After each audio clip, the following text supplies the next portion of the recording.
So we made our decision. We've chosen a breed. We're going to get a new puppy for our family. Now, what questions do we ask when we go to the breeder? Probably checking with your veterinarian before you go, see what diseases this breed is predisposed to.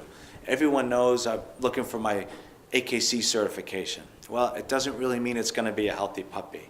If it's a breed predisposed to hip dysplasia, I want OFA or Penn hip certification. Not, well, someone felt his hips and they're okay, or my vet said his hips are okay. I want to see certification for hips. If they're a breed predisposed to eye problems, we want SERF testing. Board certified ophthalmologist looked at their eyes. If they're predisposed to cardiac disease, I want a cardiologist certification that mom's heart was okay. So there's a lot of different certifications out there, all of them very breed specific. Check with your veterinarian, make a plan, ask to see copies of paperwork if the dog is certified. I'm Dr. Dave Cloutier, the VZ Vet Clinic.